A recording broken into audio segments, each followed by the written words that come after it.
की इस खास पेशकश में हम बात करने वाले हैं विश्व की 3 महाशक्तियों के बारे में। 3 महाशक्तियाँ कौन कौन सी? अमेरिका, जापान और चाइना। ये वो 3 महाशक्तियाँ हैं जो आज पूरी दुनिया में अपनी दावेदारी ठोक रही हैं और पूरी दुनिया में शासन जमा रही हैं। तो शुरुआत से मैं आज आपको इस वीडियो में समझाऊंगा कि कैसे ये तीनों महाशक्तियाँ आज पूरी दुनिया में अपनी दावेदारी कायम कर रही हैं।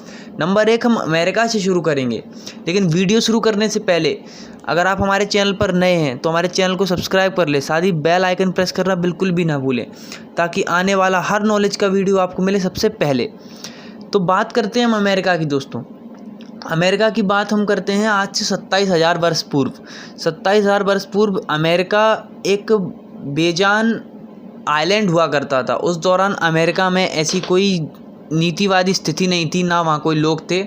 27,000 वर्ष पूर्व वहाँ पर केवल जानवर और पक्षी ही रहा करते थे। उस ज़माने में जानवर और पक्षियों का ही राज पूरे अमेरिका पर था। लेकिन अमेरिका में लोग कहाँ से आए, ये एक बहुत बड़ा सवाल है। इस सवाल का जवाब भी मैं आपको देता हूँ दोस्तों। अमेरिका के लोग रशिया से आए हैं। रशिया में मंगोलॉयड आदिवासी, जिन्हें आज रेड इंडियंस के नाम से हम लोग जानते हैं, वो लोग पहले रशिया के उत्तरी भाग में रहा करते थे। उत्तरी भाग, वही उत्तरी भाग जिसे आज बर्फ़ का इलाका माना जाता है। रशिया में आज वहाँ बहुत बर्फ़ पड़ती है और उस इलाके में ठंडाई बहुत ज़्यादा है। तो उस इलाके में वो आदिवासी लोग 27,000 वर्ष पहले रहा करते थे। तो उस दौरान शुरू होने वाले आइस एज ने उन लोगों की जीवन शैली को बहुत ही हताश कर दिया और बहुत ही तंग कर दिया। उस जीवन शैली से परेशान होकर वो सभी लोग रशिया के पूर्वी भाग में चले गए। रशिया के पूर्वी भाग में आने के बाद भी उन्हें वो सुख या वो सुविधाएं वहाँ नहीं मिल पा रही थी, क्योंकि आइस एज चल रहा था, यानी शीतलहर चल रही थी। और शीतकाल में उनको वो सुविधाएं और वो चीज़ें नहीं मिल पा रही थी जिनसे वो अपने जीवन शैली को सुधार सकें। उस दौरान अमेरिका और रशिया के बीच में जो समुद्र पड़ता है, यानी जो समुद्र रशिया और अमेरिका के बीच में है, उस समुद्र पे एक बर्फ़ का पुल बन गया था। उस बर्फ़ के पुल को देखते हुए वहाँ के आदिवासियों के मुखिया ने अपने सभी आदिवासी लोगों को अपने साथ उस पुल पर एक साथ चलने के लिए कहा। वो सभी लोग उस पुल के सहारे रशिया से अमेरिका पहुँचे। लेकिन वो अमेरिका नहीं था, वो अमेरिका था जिसे आज हम ग्रीनलैंड के नाम से जानते हैं। ग्रीनलैंड जिसमें आज भी काफ़ी बर्फ़ पड़ती है और बर्फ़ के कारण आज भी वो बहुत ही ठंडा इलाका माना जाता है। धीरे धीरे करके वो आदिवासी लोग अमेरिका के और कनाडा के कई सारे भागों में घूमे। अंत में वो उस भूमि पे पहुँचे जिसे आज के समय का अमेरिका हम कह सकते हैं, आज के समय का ग्लोबल लीडर अमेरिका हम कह सकते हैं। वो लोग उस भाग में पहुँच गए जहाँ पर वो इस समय आज अमेरिका बसा हुआ है। उन लोगों ने कई सालों तक अपना जीवन बहुत अच्छे तरीके से उस ज़माने में वहाँ पर बिताया। लेकिन उनकी मुश्किलें तब शुरू हुई जब पुर्तगाल के प्रिंस हेनरी ने अपनी एक नीति शुरू की। उस नीति में क्या था दोस्तों? उस नीति में उसने पूरी दुनिया में जितने भी कंट्रियाँ हैं उन सबको खोजने का फैसला कर लिया था। उसने एक ऐसा एग्रीमेंट तैयार किया कि जो भी मनुष्य है, जो भी मानव पूरी दुनिया से नई नई कंट्रियों को खोजकर उसके पास आएगा तो उसे बहुत सारा इनाम दिया जाएगा, यानी बहुत सारा धन मिलेगा। उस पैसे का इस्तेमाल कई सारे लोग उस ज़माने में करना चाहते थे। तो उसी दौरान कोलंबस नाम के शख्स ने अपनी पूरी शक्ति से भारत की खोज, यानी उस ज़माने में इंडिया को सोने की चिड़िया माना जाता था और दुनिया की हर कंट्री भारत की खोज करना चाहती थी। मैं बात कर रहा हूँ इंडिया की दोस्तों। इंडिया जो आज के समय में इतनी शक्तिशाली कंट्री नहीं है, लेकिन उस समय में वो दुनिया की सबसे बड़ी इकोनॉमिक पावर हुआ करता था। उस दौरान हर देश केवल भारत को ही जीतना चाहता था, इसीलिए प्रिंस हेनरी ने भारत को जीतने का फैसला किया था। 1460 में पुर्तगाल के प्रिंस हेनरी की मृत्यु हो गई, लेकिन उनके मरने के बाद भी उनका विजय अभियान चलने की कगार पर था। उनके उस अभियान में कई सारे लोगों ने अपने आप को जारी रखा। उसको जारी रखने के दौरान दोस्तों वो सभी लोग तेज़ी से आगे बढ़ रहे थे और कोलंबस ने 12 अक्टूबर 1492 को अमेरिका को खोज निकाला। वो इस धोखे में था कि ये इंडिया है। जब वो अमेरिका के आइलैंड पे उतरा तो उसने जब लाल त्वचा वाले लोगों को देखा, लाल त्वचा वाले आदिवासियों को देखा, तो उसने सोचा कि ये भारतीय हैं, यानी ये इंडियंस हैं, और उसने उनको नाम दिया रेड इंडियन।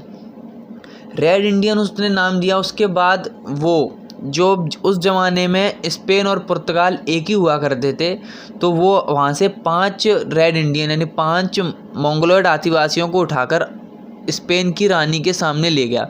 उसने कहा कि देखिए महारानी, मैंने इंडिया को खोज लिया है और वही इंडियन लोग हैं जिनके बारे में पूरी दुनिया आजकल बात कर रही है। तो उसके बाद कोलंबस अपनी कई यात्राओं में अमेरिका आया और उसने कई सारे आदिवासियों को उठाकर अपनी रानी के सामने पेश किया, पर वो आदिवासी इतने भोले और इतने सीधे साधे हुआ करते थे, इस कारण वहाँ की रानी को उन पर दया आ गई और उन्होंने कोलंबस को आदेश दिया कि तुम जाकर इन आदिवासियों को इनके जीवन शैली में वापस लौटाओ। उसको वापस करने के बाद भी कोलंबस ने ऐसा कुछ नहीं किया। उन्होंने उन सभी आदिवासी लोगों को उनकी कंट्री में वापस ले जाकर उनसे मेहनत मजदूरी करवाना शुरू करवा दिया और कोलंबस ने पूरे अमेरिका पर अपना शासन कर लिया। जब कोलंबस ने अमेरिका को खोजा था, उस दौरान कई सारे बड़े बड़े देश, जिसमें फ्रांस, ब्रिटेन और जर्मनी मुख्य हैं, सारे यूरोपीय देश आपस में लड़ बैठे और आपस में अमेरिका को जीतने की चाह में वो सबके बीच में युद्ध होने लगे। उस दौरान अमेरिका एक ऐसा नाम था जो कोई नहीं जानता था उस ज़माने में। अमेरिका नाम आज के आधुनिक युग के लोगों ने दिया है। तो उस दौरान ब्रिटेन, फ्रांस और जर्मनी ने अमेरिका के छोटे छोटे हिस्सों को अपने कब्ज़े में कर लिया। साथ ही ब्रिटेन ने धीरे धीरे करके ज़्यादातर हिस्सों को अपने कब्ज़े में ले लिया। उसके बाद ब्रिटेन ने वहाँ पर कॉलोनीज़ की स्थापना की और वो कॉलोनीज़ ही ब्रिटेन यानी जो आज का जिसे हम इंग्लैंड कहते हैं उसके पतन का कारण भी बनी। अमेरिका में उन कॉलोनीज़ ने ही साथ में विद्रोह करके ग्रेट ब्रिटेन के ख़िलाफ़ एक याचिका दायर की कि हम इनसे आज़ाद होना चाहते हैं। पहला स्वतंत्रता संग्राम अमेरिका के बीच 1765 में हुआ था। 1765 में हुआ वो स्वतंत्रता संग्राम इतना भीषण था कि उसमें ब्रिटेन की आर्मी को घुटने टेकने पड़े और अमेरिका की जीत हुई। उसके बाद अमेरिका और फ्रांस, जिसने इस आंदोलन में अमेरिका की मदद की थी, उनके बीच एक मित्रता हो गई। उसके बाद 1861 से लेके 1865 तक अमेरिका में कई सारे गृह युद्ध भी हुए। उन गृह युद्धों में अमेरिका को काफ़ी नुकसान का सामना करना पड़ा, लेकिन उस समय उनके राष्ट्रपति थे अब्राहम लिंकन के दौरान हुए इन गृह युद्धों में उन्होंने बड़ी सावधानी से वहाँ के इन गृह युद्धों को रोककर अपनी आर्थिकवादी नीतियों से अमेरिका को कई सारी ऊंची सीढ़ियों पर चढ़ाया। लेकिन ये काफ़ी नहीं था अमेरिका के सुपर पावर या ग्लोबल हब बनने के लिए, क्योंकि अभी मंजिल काफ़ी दूर थी। क्योंकि उस ज़माने में सारी यूरोपियन कंट्रीज़, जिसमें ग्रेट ब्रिटेन जो पूरी दुनिया का उस समय दावेदार था, आधी से ज़्यादा दुनिया उस समय ग्रेट ब्रिटेन के कब्ज़े में थी। तो ग्रेट ब्रिटेन ने अपने कब्ज़े में करी हुई इस पूरी दुनिया को अपने काबू में ले रखा था और अब अमेरिका को अपनी दावेदारी ठोकनी थी। तो अब आगे चलकर उसे बहुत सारी नीतियों को बदलना भी पड़ेगा। तो मैं बात कर रहा हूँ अमेरिका उस ज़माने में अब्राहम लिंकन और कई सारे मुख्य राष्ट्रपतियों ने अपनी बहुत अच्छी भूमिका निभाई, लेकिन ये काफ़ी नहीं था अमेरिका को बहुत तेज़ी से ग्रोथ करवाने के लिए। तो अमेरिका के कई लोगों ने मिलकर कई सारे अभियान चलाए जिसमें उन्होंने अमेरिका को ग्रोथ करने की कोशिश की। दोस्तों एक और पॉइंट मैं आपको बताता हूँ इस वीडियो में कि अमेरिका में रंग भेदन नीति बहुत चल रही है, यानी कि जिसका रंग काला है और जिसका रंग गोरा है को गोरा वाला काले रंग वाले को हमेशा एक निचले दर्जे की स्थिति में देखेगा। यानी जो काला है उसकी स्थिति खराब है आज के दौर में भी अमेरिका में। लेकिन आज की जो सरकार है उसमें सारे अधिकार काले लोगों को दे दिए गए हैं, किंतु आज भी सामाजिक तौर पर देखा जाए तो काले लोगों को इतनी इज्जत आज के अमेरिका में नहीं दी जाती। इसके कई सारे कारण हैं, क्योंकि 1861 से 1865 में जो गृह युद्ध हुए थे वो इसी कारण हुए थे, क्योंकि वहाँ के लोग रंग भेदन नीति को मानते थे। यानी काले लोगों को वो इज्जत और वो सम्मान नहीं मिलेगा समाज में जो गोरे लोगों को मिलता है। तो इस कारण कई सारे युद्ध और कई सारी परेशानियां अमेरिका उस दौरान इस रंग भेदन के कारण भी उठाया। अब काले लोग उस ज़माने में दास प्रथा झेल रहे थे। दास प्रथा क्या होती है दोस्तों? दास प्रथा में लोगों से बंधुआ मजदूरी करवाई जाती है। बंधुआ मजदूरी उस दौरान वहाँ के लोग कर रहे थे, इसीलिए वहाँ पर उन गृह युद्धों का होना प्रचलन में आया। दास प्रथा का अंत होने के बाद भी कई सारे लोग जो विरोध कर रहे थे कि दास प्रथा ख़त्म नहीं होनी चाहिए, लेकिन वहाँ के उस समय के जो राष्ट्रपति थे अब्राहम लिंकन, वो भी दास प्रथा के खिलाफ थे, तो उनको एक सरफिरे ने गोली मार दी थी। ये कारण ये सबसे ब्लैक स्थिति मानी जाती है अमेरिका की कि एक लोग जिसने केवल इस विरोध पर वहाँ के राष्ट्रपति को गोली मार दी कि उसने दास प्रथा का अंत किया है। दास प्रथा का अंत भारत में भी कई समय पहले हो चुका है, और भारत, जैसे कि हम सब जानते हैं, भारत बहुत सारी गुलामी की जंजीरों को तोड़कर आज़ाद हुआ था। लेकिन आज हम बात कर रहे हैं अमेरिका की, तो अमेरिका के बारे में मैं आपको और फैक्ट बता रहा हूँ दोस्तों। अमेरिका में इन नीतियों के बाद कई सारे बदलाव होने शुरू हुए। अमेरिका के 37वें राष्ट्रपति रिचर्ड निक्सन, जो मैं उन्हें अपने नज़रिए से उन्हें सबसे प्रभावशाली राष्ट्रपति मानता हूँ, क्योंकि दोस्तों वो इसलिए प्रभावशाली राष्ट्रपति हैं क्योंकि उनके ज़माने में ही अमेरिकन डॉलर इंटरनेशनल करेंसी बना। अमेरिका की दावेदारी की शुरुआत इससे हो सकती है कि अमेरिका में जो 37वें राष्ट्रपति थे, उन्होंने कई सारे खाड़ी देशों को एक खुली चुनौती दी थी कि अगर उन्होंने डॉलर को इंटरनेशनल करेंसी नहीं माना, यानी उनके जितने भी जो फॉरेन ट्रेड होते हैं, उन सारे फॉरेन ट्रेड्स में केवल डॉलर का इस्तेमाल होना चाहिए, यानी जितने भी व्यापार होंगे उनमें से 90% व्यापार अमेरिकन डॉलर में ही होने चाहिए। अगर अमेरिकन डॉलर में अगर वो नहीं करते हैं तो उनको सीधे युद्ध की चुनौती रिचर्ड निक्सन फोर्ड ने दी। अमेरिका सुपर पावर कैसे बना, इसका सीधा फ़ायदा वर्ल्ड वॉर से हुआ उसको। जब वर्ल्ड वॉर प्रथम हुआ था दोस्तों, तो वर्ल्ड वॉर प्रथम में अमेरिका ने कई सारे देशों को, जो उस समय बर्बादी की कगार पर खड़े हुए थे, हथियार और अन्य कई सामग्रियां सप्लाई करी, जिससे उन्होंने बहुत सारा धन कमा लिया। उस ज़माने में इतना सारा पैसा अमेरिका ने कमा लिया था उन वर्ल्ड वॉरों से। वर्ल्ड वॉर से अमेरिका को कोई खास नुकसान नहीं हुआ था, लेकिन जितने भी यूरोपियन कंट्रीज़ थीं जो उस दौरान लड़ रही थीं, उन सब यूरोपियन कंट्री को इससे बहुत ही गहरा नुकसान हुआ। 1914 से लेके 1918 तक चले वर्ल्ड वॉर प्रथम में अमेरिका ने उतनी दावेदारी नहीं हासिल कर पाई थी जितनी दावेदारी उसने 1945 यानी 1939 से 1945 तक चले वर्ल्ड वॉर द्वितीय में कर ली थी। वर्ल्ड वॉर द्वितीय में दुनिया की सबसे ज़्यादा बड़ी कंट्रीज़ ब्रिटेन, फ्रांस और जर्मनी पूरी तरह तबाह हो गए। उसके बाद जर्मनी, फ्रांस में लगी हुई सारी फैक्ट्रीज़ धीरे धीरे अमेरिका में शिफ्ट होने लगी और अमेरिका का ग्लोबल मार्केट तेज़ी से आसमानों को छूने लगा। अब एक चीज़ बची हुई थी कि विश्व की सबसे बड़ी इकोनॉमिक पावर बनना था उस समय अमेरिका को, और अमेरिका इस गति में तेज़ी से ग्रोथ कर भी रहा था। उसने पहले ही सोच लिया था कि उसे इकोनॉमिक पावर बनना ही है, तो उन्होंने कई सारी अलग अलग नीतियों को अपनाना शुरू कर दिया। इन नीतियों में खाड़ी देशों को अपने कब्जे में लेना, साथ ही बर्बाद हुए कंट्रियों से संबंध बनाना, यानी जितनी भी कंट्रीज उस समय बर्बाद हो गई थी उन सब कंट्रियों से अमेरिका ने संबंध बनाने शुरू किए। अमेरिका ने जब संबंध बनाए तो वो देश जो तबाह हो गए थे उनको लगा कि अमेरिका उनसे मित्रता का हाथ बढ़ा रहा है, लेकिन अमेरिका सीधे सीधे तौर पर अपना फ़ायदा देख रहा था। 1944 में हुई एक बैठक में, उस दौरान यूएनओ की स्थापना नहीं हुई थी, यूएनओ की स्थापना नहीं की गई थी, लेकिन यूएनओ से पहले जो बैठक हुई थी उस बैठक में अमेरिका ने खुले शब्दों में कहा था कि वो अपने डॉलर यानी अपने अमेरिकन डॉलर को इंटरनेशनल करेंसी घोषित करना चाहता है। उसके बाद वर्ल्ड बैंक और कई सारे अलग अलग संस्थाओं की स्थापना अमेरिका द्वारा करवाई गई। इन संस्थाओं की स्थापना में सभी देशों ने हिस्सेदारी ली और 1945 में यूएनओ की भी स्थापना हुई। यूएनओ की स्थापना अमेरिका के नाम पे यानी United nation USA United nation के नाम पर ही की गई। यूनाइटेड नेशन वो ऑर्गेनाइजेशन थी जो वर्ल्ड वॉर को रोकने के काम करेगी। 1850 से लेके 1950 में यूएस ने सबसे ज़्यादा ग्रोथ किया। उस दौरान जब अमेरिका ग्रोथ के टाइम पे था, मैं आपको उस दौरान की बात बताता हूँ, जो वो दौर था 1913 का।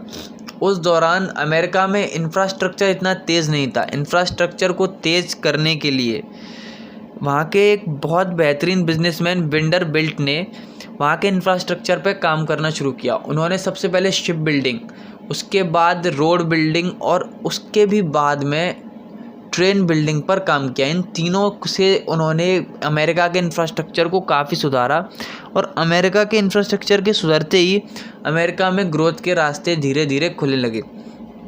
वेंडरबिल्ट ने अपनी जातिवादी नीतियों और अन्य कई सारे बिजनेसमैन वाले दिमाग से अमेरिका के इंफ्रास्ट्रक्चर को पूरी दुनिया में सबसे बड़ा इंफ्रास्ट्रक्चर बना दिया। वहाँ का इंफ्रास्ट्रक्चर उस ज़माने में इतना तेज़ी से ग्रो कर रहा था कि कोई भी कंट्री सोच भी नहीं सकती थी कि अमेरिका का इंफ्रास्ट्रक्चर इतनी तेज़ी से ग्रो कर रहा है। धीरे धीरे उनका इंफ्रास्ट्रक्चर इतना तेज़ी से ग्रो हो गया कि पूरी दुनिया का रेल नेटवर्क, पूरी दुनिया का सबसे बड़ा रेल नेटवर्क उस ज़माने में अमेरिका के पास था। उसके बाद जब बिजली नहीं हुआ करती थी, जब बिजली नहीं थी, उस दौरान अमेरिका में ऑयल की डिमांड काफ़ी बढ़ गई थी। तो ऑयल की डिमांड को देखते हुए वहाँ के एक बिजनेसमैन जॉन डी रॉकफेलर ने, अमेरिका के बिजनेसमैन जॉन डी रॉकफेलर ने अपनी नीति को शुरू करते हुए ऑयल कंपनी की स्थापना की, जिसका नाम था स्टैंडर्ड ऑयल। स्टैंडर्ड ऑयल उस ज़माने की सबसे बड़ी ऑयल कंपनी थी। पूरी दुनिया के ग्लोबल मार्केट का 90% वैल्यू केवल स्टैंडर्ड ऑयल के पास था।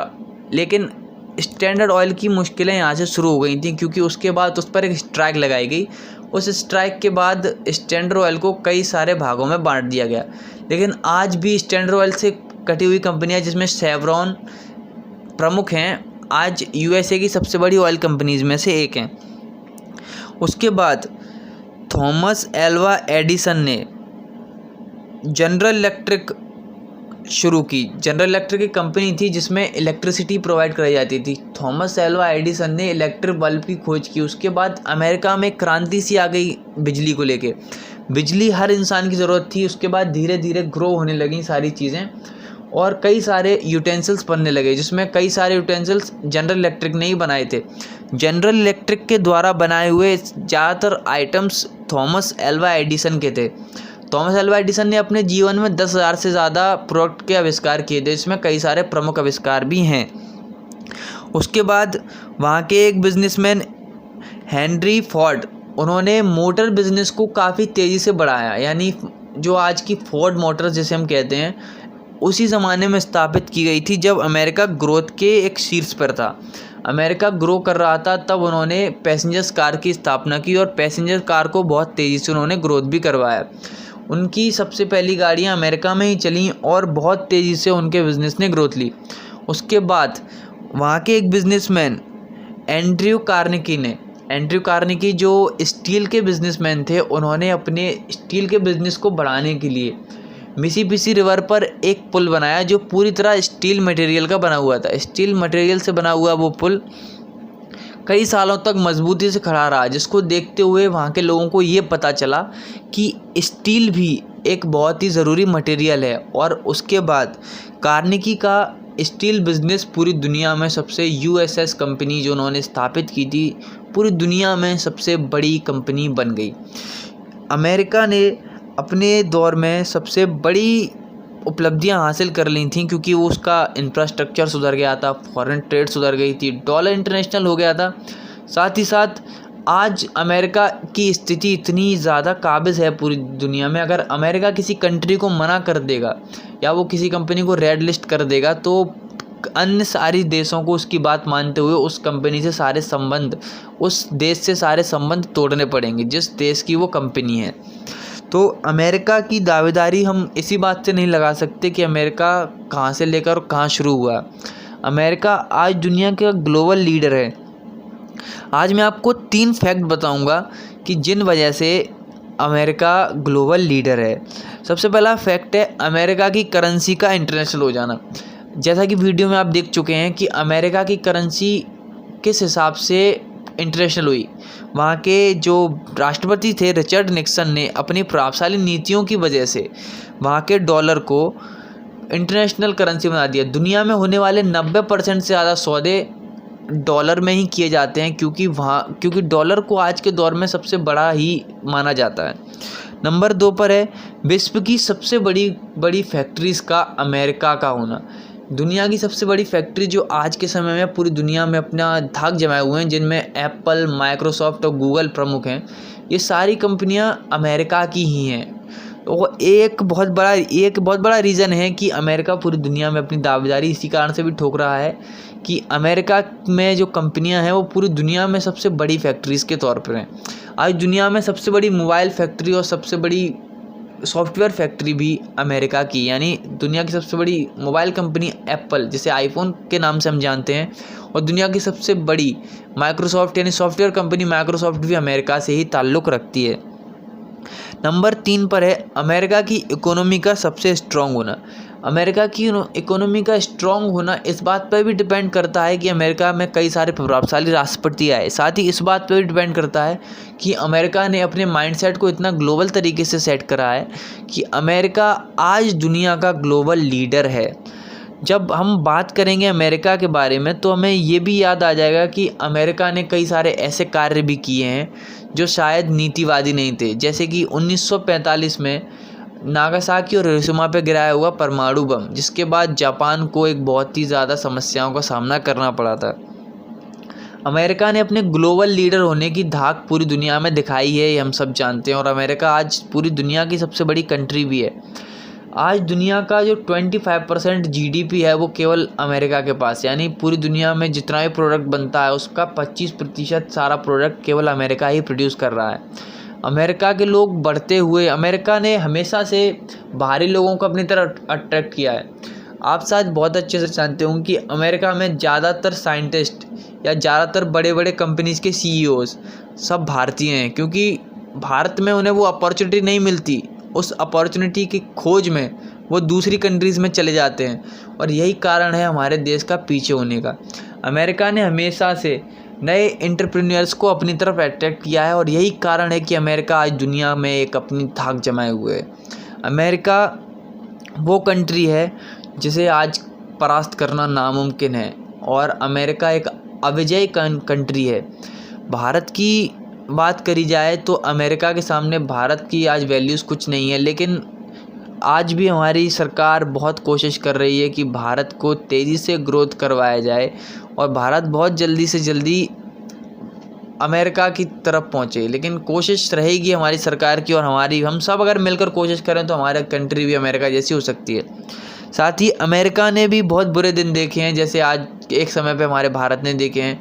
अमेरिका ने कई साल गुलामी की बेड़ियों में जकड़े होने का भी दर्द झेला है, लेकिन आज अमेरिका पूरी दुनिया पे अपनी दाग जमाए, और वहाँ के जो लोग हैं, जो वो वर्तमान राष्ट्रपति हैं जो बाइडेन, उन्होंने अमेरिका में कई सारी नई नीतियों को भी शुरू किया है।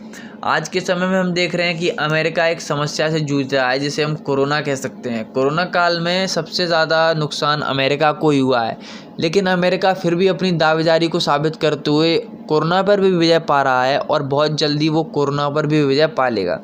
साथ ही साथ अमेरिका की ग्रोथ के कई सारे कारण जो आपको इस वीडियो में मैंने बताए हैं। पॉइंट नंबर 2 शुरू करते हैं। पॉइंट नंबर 2 में है दुनिया की दूसरी सबसे बड़ी इकोनॉमिक पावर चाइना।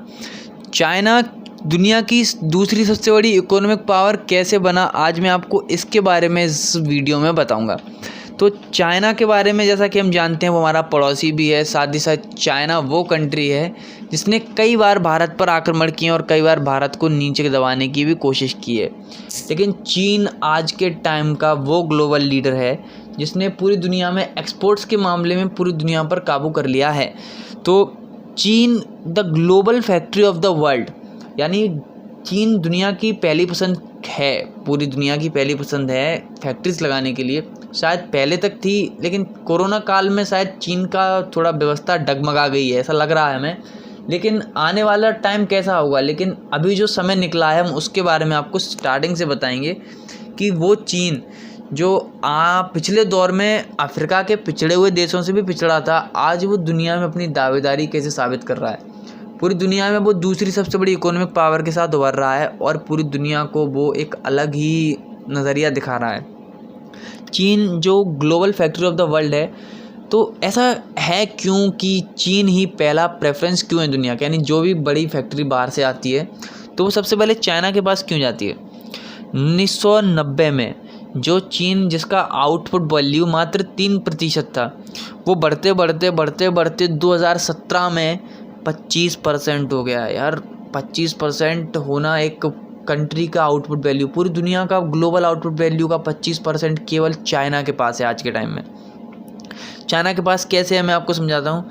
दुनिया के जो 80% AC हैं यानी एयर कंडीशनर वो चीन में ही बनाए जाते हैं। साथ ही दुनिया के जो 70% मोबाइल यानी 70% फ़ोन्स वो भी चीन ही बनाता है। दुनिया का आधा स्टील यानी 50% स्टील 1.5 मेट्रिक टन अकेला चीन प्रोड्यूस कर देता है। दुनिया के 65% जूते अकेला चीन बनाता है। साथ ही दुनिया का 50% सेब, जो पूरी दुनिया में जो सेब आते हैं उसका 50% अकेला चीन से जाता है। तो चीन का जो ग्लोबल आउटपुट वैल्यू आज 25% इन्हीं कई कारणों से है। साथ ही दुनिया का 60% सीमेंट भी चीन ही बना रहा है, यानी जो सीमेंट बनता है उसका 60% मात्र चीन बना रहा है। तो ये ग्लोबल आउटपुट वैल्यू का बढ़ना भी एक बहुत बड़ा कारण है चीन की इकोनॉमिक ग्रोथ का। उसके बाद ये भी कह सकते हैं, कई सारे लोगों का ये मानना है, इस वीडियो को देख रहे हैं कई सारे लोगों का मानना है कि चीन का बना हुआ वो जो मटेरियल होता है, चीन से जो आइटम बनकर आते हैं वो आइटम्स चीप, टूट जाते हैं, तुरंत ख़राब हो जाते हैं। आप सभी की जानकारी के लिए मैं बता दूं कि दुनिया का 60% मोस्ट लग्जरियस आइटम चीन ही बनाता है। और चीन ही वो कंट्री है जो आज पूरी दुनिया के ग्लोबल मार्केट का किंग बना बैठा है। ग्लोबल मार्केट का किंग वो कैसे है मैं बताता हूँ। ग्लोबल मार्केट का किंग वो ऐसे है कि जब भी वो कोई चीज़ बनाते हैं तो वो बहुत कम क्वांटिटी में नहीं बनाते, वो बहुत ही ज़्यादा क्वांटिटी में उस चीज़ को बनाएंगे। उस चीज़ को बहुत ज़्यादा क्वांटिटी में बनाने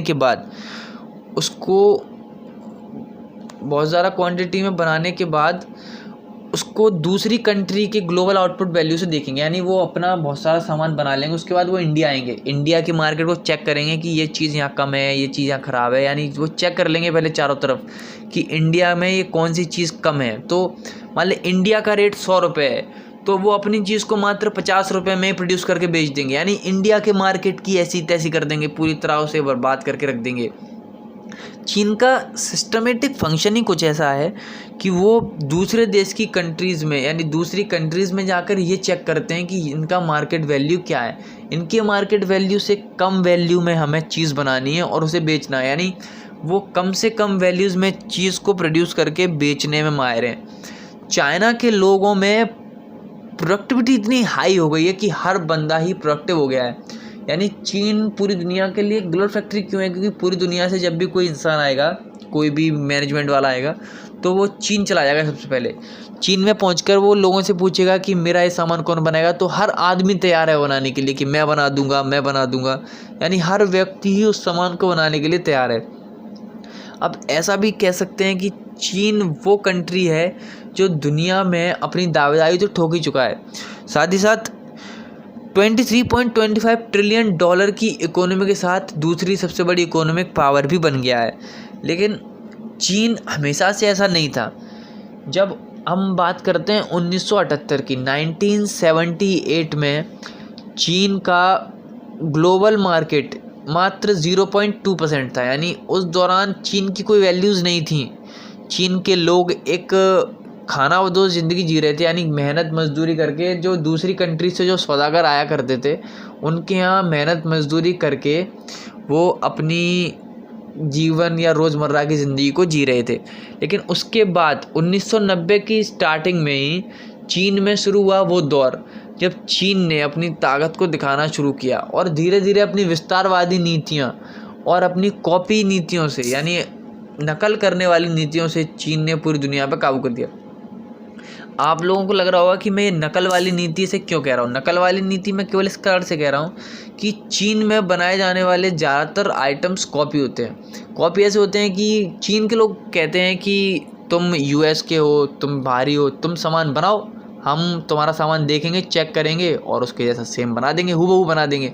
यानी वो कोई चीज़ बनाते नहीं हैं, वो बाहर से चीज़ें लाएंगे, उसको खोल खाल के देख लेंगे इसमें क्या डाला गया है, तो सेम अपना उस जैसा ही तैयार कर देंगे, क्रिएट उसी जैसा कर देंगे। उसके बाद उसकी क्रिएशन के बाद वो लोग उसको बहुत बड़ा करके, बहुत ग्रैंड करके उसे मार्केट में प्रोड्यूस करेंगे। उस मार्केट में प्रोड्यूस होने के बाद जब वो प्रोडक्ट में इनोवेशन का खर्चा नहीं आया, आइडिया का खर्चा नहीं आया, मास प्रोडक्शन का खर्चा नहीं आया, कोई खर्चा नहीं आया उसमें, तो फिर वो उसे बहुत ज़्यादा लार्ज कर सकते हैं। उसको बहुत ज़्यादा लार्ज करके जब मार्केट में वो प्रोड्यूस करेंगे और उससे कम कीमत में प्रोड्यूस करेंगे, अमेरिका का कोई भी आइटम ले लीजिए, उसका वो कम कीमत में उसको प्रोड्यूस कर देंगे, तो नॉर्मल सी बात है कि चाइना का ही माल बिकना है। क्योंकि ज़्यादातर जो चीप वैल्यूज़ वाले मार्केट हैं, जैसे इंडिया हुआ और कई सारे अफ्रीकन कंट्रीज़, जिसमें सस्ता मटेरियल ख़रीदने की आदत लोगों को है, यानी सस्ता मटेरियल ही ज़्यादा इन मार्केट्स में बिकता है।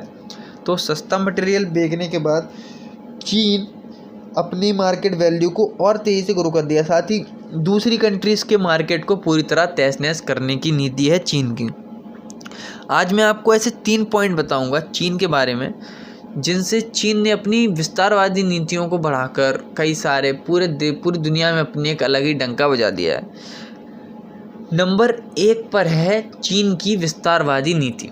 चीन की विस्तारवादी नीति को हम सब भली भांति जानते हैं। चीन की विस्तारवादी वाली नीति में वो धीरे धीरे किसी कंट्री के भाग पर कब्जा करते हैं, यानी वो धीरे धीरे करके 100 मीटर 200 मीटर इस हिसाब से हथियाते हैं, और उसको हथियाते जाते हैं धीरे धीरे करके, और धीरे धीरे करके उस कंट्री से उसका बहुत बड़ा भाग छीन लेते हैं। हम लोग जानते हैं, हम अपने प्रधानमंत्री लाल बहादुर शास्त्री जी, जिनकी मृत्यु इसी का ताशकंद समझौते के कारण हुई थी, जिसमें चीन ने भारत के हिमाचल का बहुत सारा हिस्सा, अक्साई चीन जिसे हम कहते हैं, वो हथिया लिया था। तो चीन की विस्तारवादी नीति भी इसमें एक खास भूमिका निभाती है चीन के बढ़ावे में या चीन की ताकत को ग्रो करने में। नंबर 2 पर है attractive company motivated power. Attractive कैसे कि चीन आज दुनिया की हर फैक्ट्री को अपनी तरफ आकर्षित कर रहा है, यानी हर कंट्री को अपनी तरफ आकर्षित कर रहा है, क्योंकि वहाँ की जो वैल्यू है, चीन की मार्केट वैल्यू है, उस मार्केट वैल्यू से कोई भी कंपनी बहुत कम पैसों में अपना प्रोडक्ट वहाँ पर बनवा सकती है। अब इसके एवज में देखा जाए, चीन में बिजली बहुत सस्ती है, बिजली बहुत कम रेट में वहाँ पर उपलब्ध है, साथ ही वहाँ का इंफ्रास्ट्रक्चर भी बहुत तेज़ी से बिल्ड है, तो वहाँ पर आवक जावक यानी सामान को ले जाने में कोई भी दिक्कत नहीं होगी। साथ ही चीन ने अपना एक और काम बहुत तेज़ी से ग्रो किया है कि वो कोई एक चीज़ के लिए हब तैयार कर रहे हैं। मैं आपको एग्जाम्पल के तौर पर दे दूंगा कि हब ऐसी चीज़ को कहते हैं जिसमें उस प्रोडक्ट, यानी अगर एक मोबाइल एक शहर में बनता है तो उस मोबाइल से रिलेटेड हर प्रोडक्ट उसी शहर में अवेलेबल होगा। तो चीन भी अपनी इस नीति पर बहुत तेज़ी से काम कर रहा है। साथ ही अगर कोई चीज़ मोबाइल के लिए मशहूर है तो मोबाइल से जुड़ा हुआ हर प्रोडक्ट उस शहर में उपलब्ध होगा। मैं आपको 3 एग्जाम्पल दे देता हूँ जिससे आपको अच्छा समझ आ जाए। जैसे सिलिकॉन वैली को टेक्नोलॉजी हब कहते हैं, न्यूयॉर्क को फाइनेंस हब कहते हैं, और डेट्रॉइट को मोटर सिटी यानी मोटर हब कहते हैं। यानी इन 3 शहरों में जिनके लिए इन्हें हब माना जाता है, वैसे ही चीन भी अपने देश में हब तैयार कर रहा है। इससे क्या है, चीन जिस भी प्रोडक्ट को उस शहर में बनवाएगा, उसमें उस प्रोडक्ट के लिए हर आइटम अवेलेबल होगा तुरंत। तो चीन की ये नीति बहुत तेज़ी से ग्रो कर रही है आज के टाइम में। साथ ही 2020 के एंड में जब चीन ने कोरोना की सौगात पूरी दुनिया को दी थी, उसके बाद भी चीन बहुत तेज़ी से ग्रो कर रहा है। साथ ही चीन ने इस बार थोड़ी कम इकोनॉमिक ग्रोथ ली है 2020 में, 2% इकोनॉमिक ग्रोथ के साथ चीन थोड़ा पीछे रह गया है, लेकिन चीन बहुत तेज़ बहुत बड़ी इकोनॉमिक ग्रोथ लेने वाला है, ऐसा अनुमानिक आंकड़े बताते हैं। साथ ही चीन अपनी और भी कई नीतियों पर काम कर रहा है, जिसमें ग्लोबल पोर्ट्स को बहुत तेज़ी से बढ़ाना है। चीन अपने ग्लोबल पोर्ट्स और डॉट्स को बहुत तेज़ी से ग्रो कर रहा है, जिससे सामान को एक जगह से दूसरी जगह से तुरंत ले जाया जा सके। साथ ही चीन में ले जाने की कॉस्ट बहुत ही कम है, लाने और ले जाने की कॉस्ट चीन में बेहद कम है। इस बेहद कम कॉस्ट की वजह से कई सारे व्यापारिक संगठन इस चीज़ से बहुत अट्रैक्ट होते हैं और बहुत तेज़ी से चीन की तरफ झुकते हैं। चीन की तरफ झुकने के और भी कई सारे कारण हैं कि चीन की लेबर सस्ती है, और सस्ती ही नहीं, वहाँ की लेवल प्रोडक्टिव भी है। प्रोडक्टिव उसे कैसे कहेंगे कि जब भारतीय लेबर 1 घंटे में 10 मोबाइल फ़ोन्स बनाती है, उसी के एवज़ में चीन की लेबर उसी 1 घंटे में 50 मोबाइल फ़ोन बनाकर तैयार कर देगी। यानी चीन की लेबर केवल महंगी नहीं है, ज़्यादा महंगी भी नहीं है, लेकिन प्रोडक्टिव बहुत ज़्यादा है, यानी कम कॉस्ट में भी वो बहुत ज़्यादा प्रोडक्ट करके दे रही है। इसी वजह से चीन किसी भी कंट्री का ग्लोबल मार्केट पूरी तरह तहस-नहस करने की शक्ति रखता है। ग्लोबल मार्केट के तबाह होने में सबसे बड़ा कारण यही है कि चीन का प्रोडक्टिव वैल्यू बहुत ज़्यादा है, किसी भी कंट्री का ग्लोबल मार्केट। अब एक पॉइंट आपको मैं और बता देता हूँ इस नंबर 2 पॉइंट में कि चीन की कंपनियां और चीन की सरकार साथ मिलकर काम करते हैं। चीन की जो फैक्ट्रीज़ हैं वो सरकार से जुड़ी रहती हैं, क्योंकि सरकार या प्रधानमंत्री या वहाँ के राष्ट्रपति किसी भी कंट्री में दौरे पर या किसी सरकारी सम्मेलन में जाएंगे तो वो अपनी कंपनीज़ को प्रोड्यूस करते हैं, यानी प्रमोट करेंगे अपनी कंपनीज़ को कि आपके देश में इस काम के लिए हमारी कंपनी को लगा लीजिए, हम इस काम के लिए हमारी कंपनी को दे दीजिए। तो वहाँ पर कंपनी और सरकार साथ मिलकर काम करते हैं। एक एग्जांपल दे देता हूँ, चीन ने किस कंट्री को अपनी पूरी तरह अपनी काबू में कर लिया है। इसमें सबसे पहले नंबर आता है पाकिस्तान का। आज के दौर में पाकिस्तान में जो भी बन रहा है वो सब चीन बना रहा है, साथ ही और जो भी एक सड़क का निर्माण भी चीन से पाकिस्तान के लिए हो रहा था, जिस पर प्रतिबंध अभी लगाया गया है, लेकिन चीन ने पाकिस्तान को पूरी तरह अपने कब्जे में ले लिया है। आने वाले टाइम में हम सब देख लेंगे कि चीन ने किस हिसाब से पाकिस्तान को अपने काबू में कर रखा है। साथ ही कई सारी छोटी छोटी कंट्रीज जिसमें श्रीलंका, म्यांमार और कई सारी छोटी कंट्रीज जिसमें नेपाल भी है। नेपाल भारत से विद्रोह करके चीन के साथ नीतियों में जुड़ने जा रहा है। इसकी आंकड़े बताते हैं कि चीन के साथ कई बार वहाँ के तत्कालीन प्रधानमंत्री के.पी. शर्मा ओली की कई सारी तत्कालीन बैठकें हो चुकी हैं। इस बैठक की वजह से ही लगता है कि आने वाले टाइम में चीन नेपाल को भी हथिया लेगा। साथ ही ज़्यादातर छोटी छोटी कंपनियां जिसमें अफ्रीकन कंट्रीज़ और एशियन कंट्रीज़ प्रमुख हैं, पूरी तरह चीन के कंट्रोल में आ चुकी हैं। नंबर 3 पर है एजुकेशन सिस्टम। चीन में एजुकेशन सिस्टम का बहुत ज़्यादा महत्व है। वहाँ के जो युवा होते हैं वो अपनी एजुकेशंस को लेके बहुत ज़्यादा ही रिलायबल होते हैं। कारण ये है कि वहाँ के जो सरकार है वो अपने स्टूडेंट्स को स्मार्ट शहरों में पढ़ने के लिए इनकरेज करते हैं, साथ ही स्मार्ट यूनिवर्सिटीज़ दिलवाते हैं। साथ ही वहाँ के जो पेरेंट्स हैं वो भी अपने बच्चों को स्मार्ट सिटीज़ में पढ़ने के लिए भेजते हैं। इससे क्या है, बहुत तेज़ी से चीन के युवा अपडेट हो रहे हैं और चीन की टेक्नोलॉजी में भी बहुत तेज़ी से सुधार आ रहा है। चीन वो कंट्री है जो आने वाले दौर में नंबर 1 की दावेदारी भी बहुत जल्दी ठोक सकती है। आने वाले दौर में चीन का सीधी टक्कर अमेरिका से है। आज के टाइम में भी चीन और अमेरिका की सीधी टक्कर है, लेकिन आने वाले टाइम में चीन ही अमेरिका का सबसे बड़ा दावेदार माना जा रहा है। साथ ही चीन आज भी पूरी तेज़ी से ग्रो कर रहा है। कोरोना काल में जहाँ सारी कंट्रीज़ पूरी तरह तबाह होने की कगार पे आ गई थी, वहीं चीन कोरोना काल में भी बहुत तेज़ी से ग्रो कर रहा था। तो आप लोगों को ये वीडियो समझ आया होगा कि चीन आज के दौर का वो खिलाड़ी है जो आने वाले दौर में अपने लिए बहुत सारे पत्ते खेल रहा है। यानी आने वाले दौर में चीन बहुत तेज़ी से पूरी कंट्री को अपने कब्जे में करने की साजिशें रच रहा है। तो आप लोगों को क्या लगता है कि क्या कभी भारत भी चीन या अमेरिका जैसे देशों को टक्कर दे पाएगा? मुझे कमेंट सेक्शन में ज़रूर बताइएगा। साथ ही आने वाले टाइम में कई सारी कंट्रीज़ ऐसी हैं जो शायद चीन से पूरी तरह नाराज़ हैं कोरोना की वजह से। उन सारी कंट्रीज़ को भी चीन अपने कब्ज़े में दोबारा से ले सकता है। साथ ही चीन का जो मोस्ट लग्जरियस आइटम वैल्यू है वो भी थोड़ा ग्रो करने वाला है, जो 60 से 70% 2022 में हो सकता है। यानी 2022 तक जो 60% लग्जरियस आइटम चीन बनाता था उसमें 10% की और ग्रोथ हो सकती है। आज चीन भारत का सबसे बड़ा दुश्मन भी है, क्योंकि चीन ही वो कंट्री है जो धीरे धीरे अपनी विस्तारवादी नीतियों से भारत पर धीरे धीरे कब्जा करने की कोशिश कर रहा है। लेकिन हमारी सरकार के ज़ोर में चीन ऐसा नहीं कर सकता, लेकिन कोशिश है कि चीन बहुत ही कोशिशों में है कि वो देश को दबा ले। साथ ही चीन वो कंट्री भी है जो आज दुनिया में अपनी दावेदारी को ठोकने के साथ साथ आज दुनिया को एक बहुत बुरी सौगात यानी कोरोना दे चुका है। नंबर 3 शुरू करते हैं हम जापान से। तो जापान को शुरू करने से पहले आप एक थॉट सुन लीजिए मेरा। गलती नहीं करनी, गलती नहीं करनी, गलती नहीं करनी। गलती नहीं करनी का मतलब है गलती नहीं करनी। यानी जापान के लोगों का मानना है कि गलती नहीं करनी, किसी भी काम में उन्हें गलती नहीं करनी।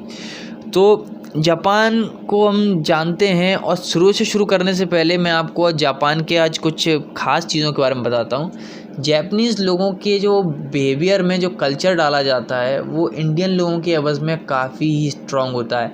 उनके लोगों को बचपन से ही सिखाया जाता है कि खाना वेस्ट नहीं करना, साथ ही नीतिवादी रह के केवल देश के लिए ही जीना है।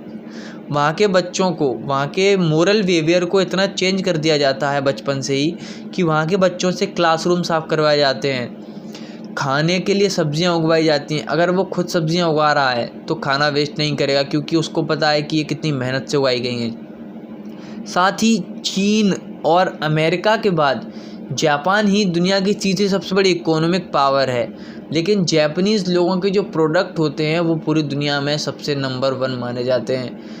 अमेरिकन लोग अपने प्रोडक्ट को अच्छा कहते हैं या अच्छा समझते हैं, लेकिन यूज़ जापानीज़ प्रोडक्ट करते हैं। चाइनीज़ लोग अपने प्रोडक्ट को सारी दुनिया को बेचते हैं, लेकिन यूज़ जापानीज़ प्रोडक्ट करते हैं। जर्मन लोग अपने प्रोडक्ट पे नाज करते हैं, लेकिन यूज़ जापानीज़ प्रोडक्ट ही करते हैं, क्योंकि उनको पता है जापानीज़ प्रोडक्ट ही वो प्रोडक्ट है जो रिलायबल है, सेफ़ है, सिक्योर है, और आने वाले टाइम में वही प्रोडक्ट सबसे तेज़ी से ग्रोथ करेगा।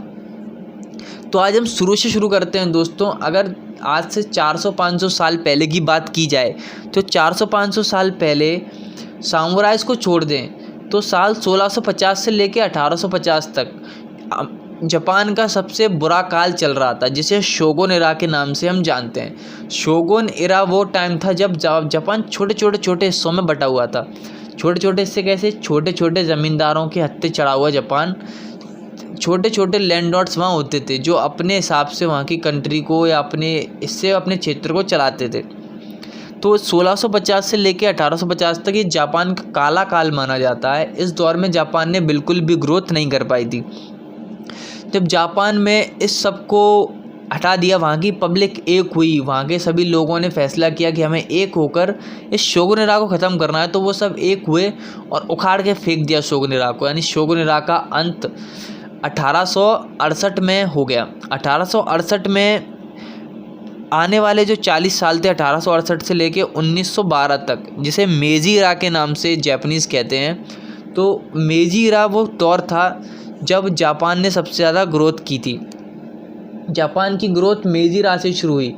सबसे पहले तो वहाँ पर एक ही कॉमन सिस्टम बनाया गया, कॉमन इकोनॉमी बिल्ड की गई, कॉमन टैक्स सिस्टम बिल्ड हुआ। मतलब कॉमन कर दी हर चीज़, टैक्स कॉमन कर दिया, आर्मी कॉमन कर दी, वहाँ के बॉर्डर्स कॉमन कर दी। यानी बॉर्डर कॉमन करने के बाद वहाँ के लोगों को सिखाया है कि बिज़नेस में फोकस करो और अपने देश की कंट्री को सुधारने का प्रयास करो। यानी वहाँ के जो लीडर्स थे, ग्लोबल लीडर्स, उन्होंने अपने देश में उस दौरान से क्रांति लाना शुरू कर दिया था। पर एक प्रॉब्लम उनको उस दौरान भी थी कि उनके पास अपने नेचुरल रिसोर्सेज नहीं थे। नेचुरल रिसोर्सेज का ना होना ही जापान के लिए सबसे बड़ी समस्या थी उस दौर में। उनके पास नेचुरल रिसोर्सेज नहीं थे, इसी कारण से वो ने एक नीति बनाई कि उन्होंने अपनी एक आर्मी खड़ी करके पूरी दुनिया में हमला करना शुरू कर दिया। हमला करते शुरू हुए तो उन्होंने दुनिया में एक बड़ी पावर रशिया को हरा दिया। चीन, रशिया और कई सारी बड़ी बड़ी कंट्रीज़ को, जिन्होंने अपनी जापानी साम्राज्यवाद, यानी जिसे जापानी साम्राज्यवाद नीति कहा जाता है, उसके दौरान कई सारी कंट्रीज़ को कुचलते हुए जापान अमेरिका पहुंचा। अमेरिका पर जब उन्होंने आक्रमण किया तो अमेरिका उस ज़माने में अपनी दावेदारी पूरी दुनिया में ठोक रहा था। वर्ल्ड वॉर 1 लड़ने के बाद जापान को ऐसा लग रहा था कि वो काफ़ी स्ट्रॉन्ग हो चुके हैं, काफ़ी पावरफुल हो चुके हैं, तो वो अब अमेरिका जैसी कंट्री पर भी अटैक कर सकते हैं। लेकिन ये उनके लिए सबसे बड़ी गलती थी, क्योंकि उन्होंने उस दौरान दुनिया की सबसे बड़ी ताकत को ललकार दिया था। तो 1945 में अमेरिका ने पहला बम नागासाकी पर गिराया। नागासाकी पर जब वो बम गिरा, उसके तुरंत बाद अगस्त में हिरोशिमा पे भी उन्होंने दूसरा न्यूक्लियर बम गिराया। उसके बाद जापान ने हाथ खड़े कर दिए और पूरी तरह से आत्मसमर्पण कर दिया। कहा कि प्लीज़ अब ऐसा मत करिए, हम आपके सामने पूर्णतः आत्मसमर्पण करते हैं और आप जैसा चाहो हमसे करवा लो, हम आपके गुलाम हैं। तो अमेरिका ने एक rent of war agreement sign करवाया। इस नीति के अनुसार उन्होंने बोला कि अब तुम अपनी आर्मी नहीं बनाओगे। अमेरिका ने जापान से कहा कि तुम अपनी आर्मी नहीं बनाओगे, तुम्हें अगर सिक्योरिटी चाहिए तो सिक्योरिटी हमसे लो, हम तुम्हें सिक्योरिटी देंगे, हम तुम्हें बचाएंगे, हम तुम्हारी मदद करेंगे, लेकिन तुम अपनी आर्मी नहीं बनाओगे, तुम्हारी आर्मी का संचालन अब हमारे द्वारा किया जाएगा। तो जापान ने कहा ठीक है, मैं अपनी आर्मी बिल्ड नहीं करूँगा, लेकिन आप हमें सिक्योरिटी देने का वादा कर चुके हैं, तो अब आप जैसा कहेंगे हम वैसा ही करेंगे। यानी जापान ने पूरी तरह हाथ खड़े कर दिए और बिल्कुल पूर्णतः ही उनके सामने समर्पण कर दिया। जापान के समर्पण के बाद जापान की जो आर्मी थी, अब एक बात समझ लीजिए मेरी कि जापान की जो लेबर है, उस दौरान की जो लेबर थी वो इतनी प्रोडक्टिव और इतनी रिलायबल लेबर कैसे थी, क्योंकि वो पूरी लेबर आर्मी से आई थी। उस दौरान के जो लोग आर्मी में थे उन्होंने ही सारे बिज़नेस शुरू कर दिए। यानी वहाँ की सरकार ने कहा कि तुम अब लड़ाई छोड़ो और अब बिज़नेस पे फोकस करो, बिज़नेस में उतर जाओ। तो वहाँ की सरकार ने उन लोगों को बिज़नेस में उतार दिया। बिज़नेस में उतरने के बाद कई सारी बड़ी बड़ी कंपनियाँ आईसुज़ू, निशान और टोयोटा, जो उस दौरान आर्मी के लिए ट्रक्स और आर्मी कार्स बनाया करती थी, इन कंपनियों ने पैसेंजर व्हीकल्स बनाना शुरू किए। ये वो दौर शुरू हो रहा था जापान का, जब जापान अपने आप को ग्रो करने की कोशिश में था। अब इससे क्या सीख मिली जापान को कि बहुत सारी कंट्रीज से लड़ने के बाद जापान में एक्सपीरियंस काफ़ी हो गया था, जापानीज़ लोगों को एक्सपीरियंस काफ़ी हो गया था, और वो ये मान गए थे कि इस एक्सपीरियंस से इतना तो पता चल गया था कि दुनिया में लड़ाई की कोई कीमत नहीं, कीमत केवल प्रोडक्ट की है, टेक्नोलॉजी की है और विकास की है। तो उन्होंने अपना पूरा फोकस विकास पर लगाया। तो वो सभी लोग विकास नीतियों पर काम करने लगे। साथ ही ये सारी कंपनियां जो उस ज़माने में काम किया करती थी, उन्होंने पैसेंजर व्हीकल्स के साथ बिज़नेस मार्केट में कदम रखा। सोनी जो दूरबीन बनाया करती थी, उन्होंने कैमरा बनाना शुरू कर दिए। सोनी एक जापानीज़ कंपनी है जो आज के टाइम पे बहुत अच्छे अच्छे फ़ोन्स और कैमरास बनाती है। बढ़ता हुआ जापान धीरे धीरे ग्रो कर रहा था, और जो मैंने आपको जो थॉट बताया था, वो थॉट अब इनके कानों में रट गया था, गलती नहीं करनी। तो वहाँ के जो लोग थे उन्होंने केवल एक ही चीज़ रट ली थी, गलती नहीं करनी, गलती नहीं करनी, गलती नहीं करनी।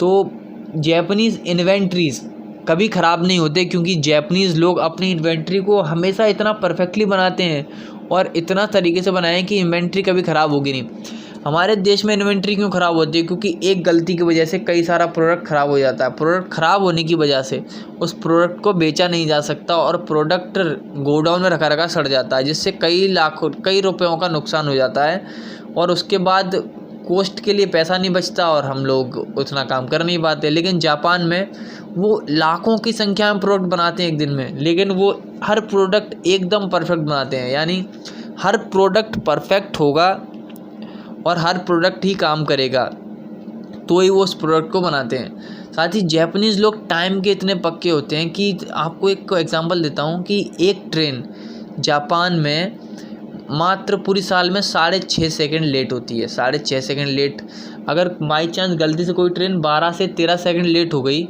तो वहाँ के जो ट्रेन ड्राइवर्स या वहाँ की जो सिक्योरिटी होगी स्टेशन की, वो आपको एक कार्ड थमा देगी माफ़ीनामा के तौर पे। बोल देंगे अगर आपको ऐसा लग रहा है कि आप हमारी वजह से लेट हो गए हैं तो हम आपसे माफ़ी मांगते हैं, साथ ही आपके पूरे पैसे वापस किए जाते हैं। यानी वो लोग मात्र 10 से 12 सेकंड को पर भी माफ़ीनामा लिख देते हैं, और यहाँ इंडिया में 10-10 घंटे ट्रेन लेट होने के बाद भी भोंपू बजता रहता है। भोंपू बजता रहता है, क्या बजता रहता है उसमें बोलते हैं कि रुकावट के लिए खेद है, आपकी ट्रेन देर से आएगी, आपको असुविधा के लिए खेद है, आपकी समस्याओं को सॉल्व किया जाएगा। ये भोंपू बजता रहता है, चाहे ट्रेन 1.5 दिन लेट आए, 2 दिन लेट आए। लेकिन जापान में 10 सेकंड ट्रेन लेट होने पर भी वहाँ के लोग आपको एक कार्ड थमा देंगे सॉरी के तौर पे, साथ ही आपका टिकट का पैसा भी आपको वापस करेंगे।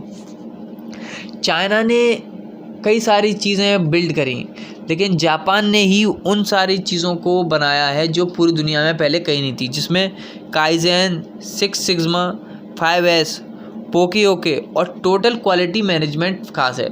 टोटल क्वालिटी मैनेजमेंट मैं आपको स्टार्टिंग से बता रहा हूँ, उनका क्वालिटी मैनेजमेंट में एक ही लाइन कई बार करी जाती है, गलती नहीं करनी, गलती नहीं करनी। तो ये गलती नहीं करनी उनकी नीतियों में इस कदर घुसा हुआ है कि वो गलती ना करने की नीति पर ही तेज़ी से ग्रो कर रहे हैं। साथ ही वर्ल्ड वॉर के बाद उनको इतना एक्सपीरियंस मिल गया था कि वो केवल बिजनेस पे फोकस करने वाले थे। उन्होंने एक नई नीति की शुरुआत की थी कि सेविंग करो। उन्होंने अपने सारे देशवासियों से कहा कि सेविंग्स करो, सेविंग्स करो। सेविंग करने के बाद क्या हुआ, जापानीज़ लोगों ने अपना करोड़ों अरबों रुपया बैंक में सेव कर दिया। बैंक में सेव होने के बाद वो रुपये सरकार के काम आने लगा, कम ब्याज पर लोन मिलने लगे और इससे कई सारी बड़ी बड़ी फैक्ट्रीज़ की शुरुआत हुई। कई सारी बड़ी बड़ी ग्लोबल हब फैक्ट्रीज़ बन गई जापान के अंदर। लेकिन जापानीज़ उस दौरान ये सोच रहे थे कि हम अपने देश में ही कितना बेचेंगे, अपने देश में अगर बेचते रहेंगे तो कमाएंगे क्या। तो जापानीज़ लोगों के सोचने पर वहाँ के जो प्रधानमंत्री हैं उन्होंने, उनके माइंड में एक बात आई कि अमेरिका से हमारी मित्रता तो है ही, क्या इस मित्रता को व्यापारिक समझौतों में शामिल करके क्यों ना व्यापार बढ़ाया जाए।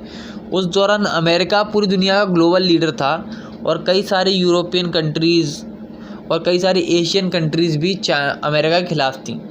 चाइना जैसी बड़ी बड़ी कंट्रीज़ भी अमेरिका के ख़िलाफ़ थीं। तो जापान ने सोचा कि क्यों ना मैं दोस्ती का हाथ बढ़ाऊं और ग्लोबल ट्रेड को बढ़ावा दूं अमेरिका के साथ मिलके। ग्लोबल ट्रेड को बढ़ावा देने के बाद अमेरिकन्स ने जापानीज़ से हाथ मिला दिया। अब देखिए, अमेरिका ने भी अपना फ़ायदा देखा वहाँ पे, क्योंकि जहाँ अमेरिका बेस बनाना चाहता था वहाँ पर दो ही कंट्रीज़ थीं, या तो जापान या साउथ कोरिया। तो अमेरिका ने सोचा कि अगर साउथ कोरिया नहीं माना तो जापान तो सामने से हाथ बढ़ा रहा है, तो मैं अपना बेस जापान में स्थापित कर सकता हूँ। तो जापान को टेक्नोलॉजी हब बनाने की इजाज़त अमेरिका से मिली। उसके बाद अपनी फॉरेन ट्रेड को शुरू करते हुए, कई सारी बड़ी बड़ी फैक्ट्रीज़ को बढ़ाते हुए जापान धीरे धीरे पूरे ग्लोबल मार्केट का लीडर बन गया। आज जापानीज़ प्रोडक्ट सबसे ज़्यादा रिलायबल और सबसे ज़्यादा अच्छे माने जाते हैं, क्योंकि पूरी दुनिया में ज़्यादातर लोग जापानीज़ प्रोडक्ट को यूज़ करना ही पसंद करते हैं। जापानीज़ लोगों ने कई सारे बुरे दिन भी देखे हैं, किंतु आज जापान दुनिया की तीसरी सबसे बड़ी इकोनॉमी है और जापान तेज़ी से ग्रो कर रहा है। अब मैं आपको बता देता हूँ, जापान इतने सारे अर्थक्वेक हर साल झेलता है, यानी इतने सारे अर्थक्वेक, इतनी सारी सुनामियाँ उनके यहाँ हर साल आती हैं। लेकिन उन अर्थक्वेक और सुनामी के बाद भी मात्र 2 से 3 दिन में ही उस बिल्डिंग को ठीक कर देते हैं, यानी उस सड़क को ठीक कर देते हैं, उस बिल्डिंग को ठीक कर देते हैं। हर साल ये इतने अर्थक्वेक झेलते हैं। छोटे मोटे अर्थक्वेक, अगर हमारे भारत में छोटा मोटा अर्थक्वेक आ जाता है तो यहाँ कई सारी बिल्डिंगें तबाह हो जाती हैं और वो कई सालों तक बनी नहीं पाती। लेकिन जापान में कोई बिल्डिंग अगर आज गिरी है तो उसे तुरंत खड़ा करने का काम स्टार्ट हो जाएगा। कोई रोड अभी ख़राब हो गई तो उसे 2 दिन में ही बिल्कुल ठीक कर देंगे।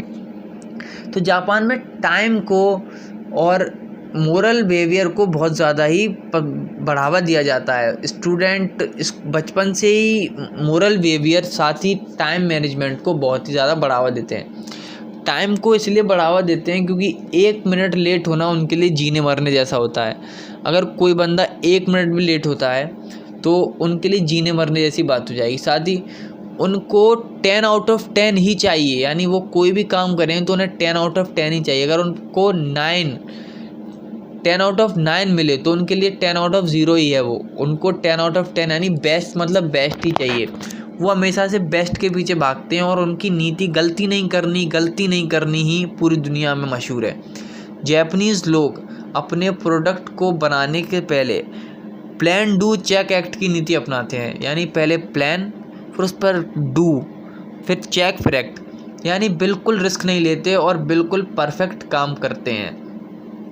बिल्कुल परफेक्ट काम करने से ही जापानीज़ लोग आज दुनिया में अपने प्रोडक्ट के लिए पहचाने जाते हैं। साथ ही जापान में मोरल बिहेवियर और देशभक्ति को ही बढ़ावा सबसे तेज़ी से दिया जाता है। एक मोरल बात करता हूँ कि जब जापानीज़ से आप मिलेंगे और उसकी कंट्री के बारे में बात करेंगे तो वो अपनी कंट्रीज़ को इतनी तेज़ी से ग्रो, यानी इतनी तेज़ी से इतना अच्छा बताएंगे कि आपको लगेगा ही नहीं कि आप जापान के नहीं हैं। आपको भी लगेगा कि आप जापानीज़ होते और आप लोग उनकी कंट्री की तारीफ़ें सुनकर बहुत ही ज़्यादा उनमें ही खो जाएंगे। तो उनका जो मोरल बिहेवियर होता है वो बहुत ही ज़्यादा अच्छा और बहुत ही ज़्यादा मिलनसार हो सकता है। साथ ही ऐसा कह सकते हैं कि जापान ही वो कंट्री है जो आज के टाइम पे देशभक्ति और मोरल बिहेवियर को बचाए हुए है। हमारी ज़्यादातर कंट्रीज़ में तो युवा अपनी कंट्री को छोड़ के दूसरी कंट्री में भाग जाते हैं, लेकिन जापान के युवा किसी कंट्री में नहीं जाते, वो अपनी कंट्री के लिए ही काम करते हैं बचपन से लेकर। साथ ही जापान लोग जब मीटिंग्स में जाते हैं, मीटिंग में नॉर्मल तरीके से जब मीटिंग में एक बंदा बोल रहा होता है तो वो सब ध्यान से सुने। उन्हें पता है टाइम इम्पोर्टेंट है, लेकिन वो एक की बात को सब के सब ध्यान से सुनते हैं। उनको पता है कि टाइम की वैल्यू बहुत ज़्यादा है, लेकिन अगर हम सब एक साथ बोलेंगे तो हमें इससे कोई फ़ायदा नहीं होगा। तो वो सब उनकी बातों को ध्यान से सुनते हैं। भारत में आप कहीं जाइए, किसी मीटिंग में या किसी किटी पार्टी को ही देख लीजिए, एक लेडी कोई किटी पार्टी में जाती है तो वो 10 से 15 औरतें एक साथ बोलती हैं, तो यार सुनता कौन है। तो बात यह है कि मीटिंग्स में या किसी भी ऐसी चीज़ में वो जब जाते हैं तो वो उस चीज़ का बहुत ख़ास ध्यान रखते हैं कि एक बंदा बोल रहा है तो वही बंदा तो बाकी बंदे सुनेंगे।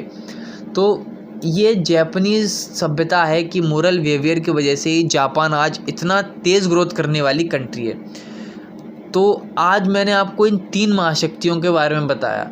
ये तीनों महाशक्तियाँ अपने क्षेत्र में दावेदार हैं। साथ ही आने वाले टाइम में 2022 तक कौन सी कंट्री नंबर 1 होगी ये भी देखना होगा।